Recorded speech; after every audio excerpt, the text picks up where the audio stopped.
Hey everybody, this is Petey from the Spinner Rack, and I'm gonna do a sort of a comic haul.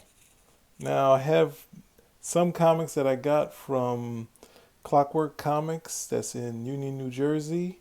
That's off Vauxhall Road. It's right off the turnpike. I'm not sure what exit, but if you look up Clockwork Comics, they have a little parking lot that you can park your car and go in. But that said, I hadn't been to a comic store in a while. Obviously, it's they're quarantine ready. They wear your mask, the whole deal.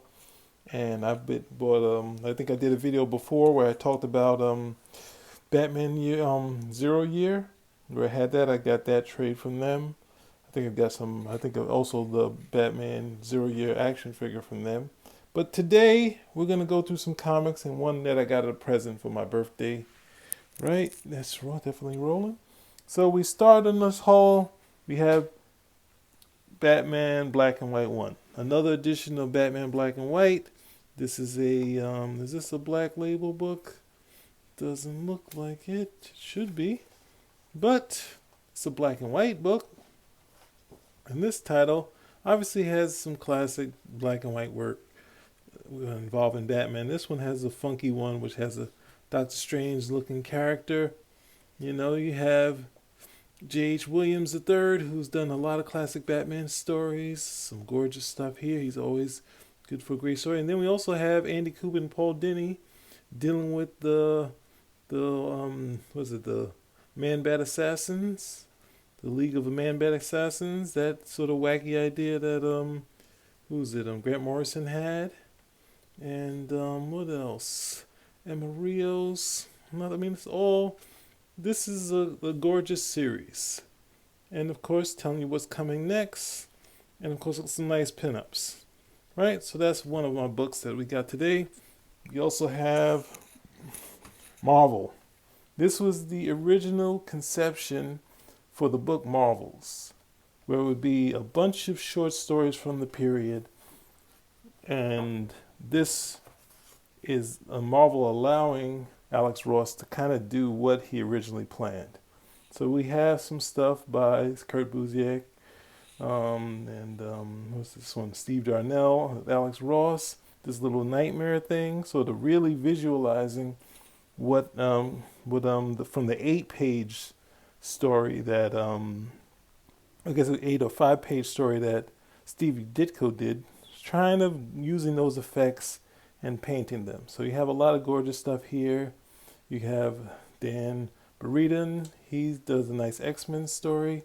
I don't want to give away too much, but there's a big quick picture of that. We have a Vision story also in here. I don't want to give away any. There's some cool stuff. There's the Alex Powell story. Have a Vision story. And that's as much as I'm going to give you for this. But you should check it out. It's a really gorgeous book, some ads for some wacky stuff from Marvel.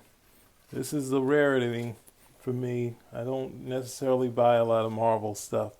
This is my first venture, but you can see the books that Alex Ross has been sort of connected to. There's a new Marvel's X, there's Marvel, and there's also a Marvel Snapshot, but I think that's with Kurt Busiek.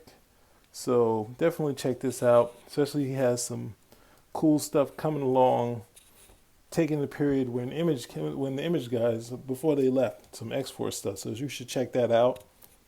Oh no, this is Black. The King is Black. Now this I bought because it's kind of wacky. This is one of my favorite stories. My brother had this comic book. It's Fantastic Four 245. This is it's a mystery. The Invisible Girl fights alone for the life of her son. And then what does it say up top here? Franklin Richards, right? So, I don't know. I guess it's not spoiling it, but, when you're watching it, I guess, I thought it spoiled it, but I guess it doesn't, because I know the hook. But this is a classic story with something that Stan and Jack sort of did in their run.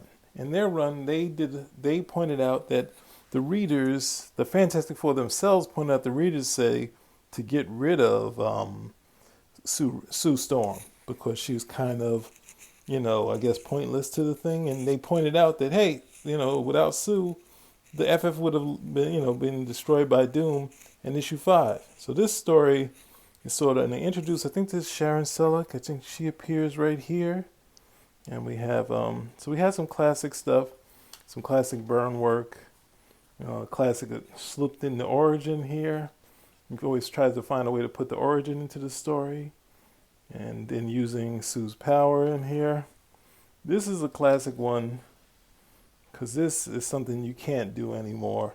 Actually have the talk show and not try to overstate it and try to kill that, but just show sort of the fun of Sue Richards, right?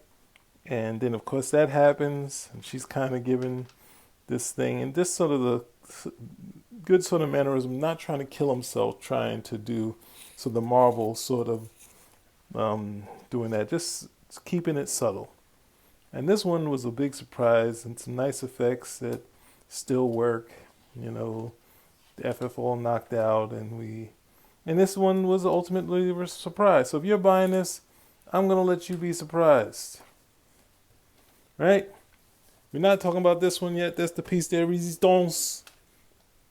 We're going to the other history of the DC Universe. And this is a sort of sequel to the history of the DC Universe that was done by Marv Wolfman and George Perez. They did a 2-issue series where they basically sort of I guess almost a Reader's Digest or even a National Geographic version of history, where they just go through the highlights, kind of reordering. And that's when people say post-crisis, they sort of mean post-history of the DC Universe.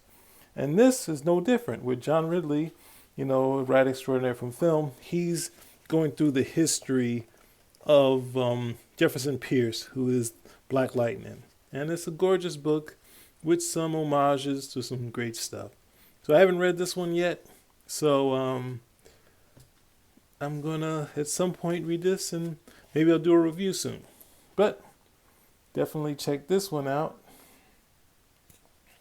And now, the piece de resistance, The Last Ronin, right? This is the hottest book of the year, the tough year, and I also wanted to show you how it's a little bit larger, so a little more bang for your buck, right?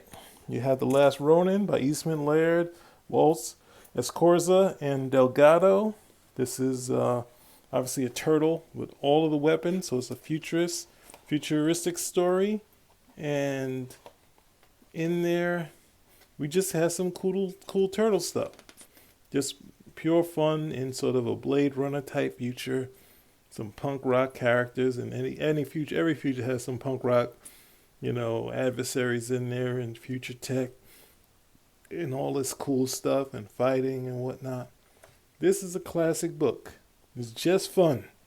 Just go out and check it out. And that's my haul for today.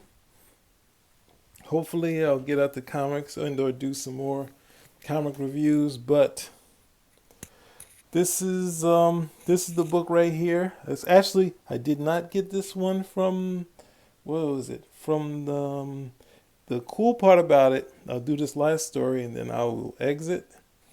I went to Clockwork Comics and they didn't have this, but they had a dealer edition of The Last Ronin, which I got to see.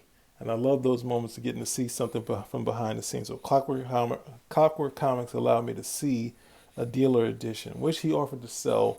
But ultimately, I really just wanted to see the book because I was able to, sort of buy it online. But at the same time, I wanted it in hand. So Mars from the Spinner Rack bought this for me for my birthday. So I got it, and hopefully I'll take care of it because I'll also show you a picture, my new collection of comics. My little guy, who's sitting here while making this video, decided to sit on my new comics except for this one. So it's kind of hard keeping these comics in good order. So Spinner Rack out, and go out to your comic stores and be safe. Later.